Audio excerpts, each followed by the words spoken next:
Hello mga so by the way, this is Well Vlog and for this video, check natin itong naririnig natin viral aloe vera juice. Okay, what are we waiting for? Let's go!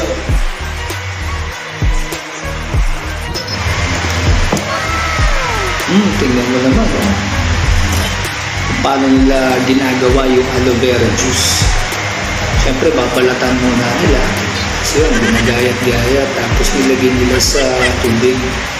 Ang binabad muna nila para mag-blanch. Okay. Yun, tatanggalin pa rin pala nila yung balat. At kukunin lang yung pinaka-nasa loob na pinaka-bunga niya. Yung ginagawang juice. Okay, let's check. Ilagay sa blender. Napakarami din pala na kailangan gawin juice. Ang tanong dito kasi ano ang lasa na itong juice na ginagawa nila? Mukhang sila lang yung tuwan-tuwan. Pero napansin ko kung mapapansin nyo rin, naka-glove siya. Ibig sabihin, marumi.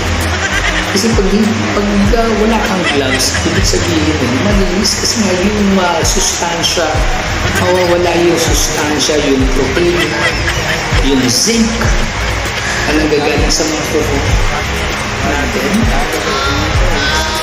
mawawala. Kaya dapat hindi siya naka-gloves kasi madumi yung gloves.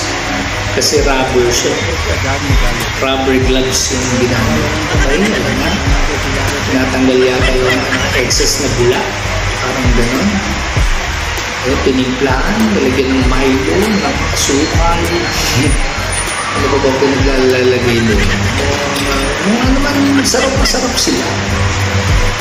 Nalagyan ng parang isa taho, karibal. Okay. Nag-explain ko siya kung gano'n daw kasustansya. Ang tanong kasustansya nga ba talaga? Meron pang nilagay na parang sago-sago. Hindi, ayaw nila ng may sago. Kasi pinapili yung bumibili. Yun, yan. Ano daw yan yung masustansyang cream.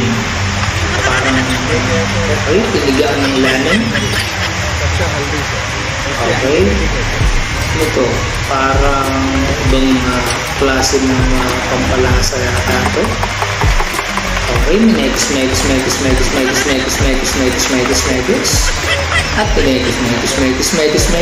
ulit. Okay.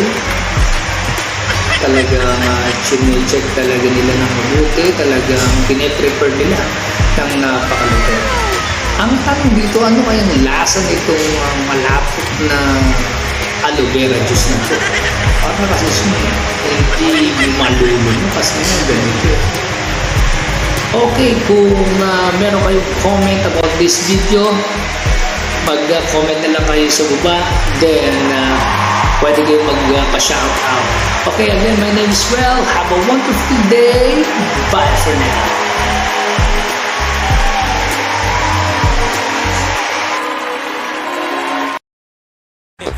Meron ka bang business? Whether small or starter business pa lang, pwede natin i-promote dito yan for free. All you need to do is message me here on my page and let's talk about your business. Again, my name is Well. Have a wonderful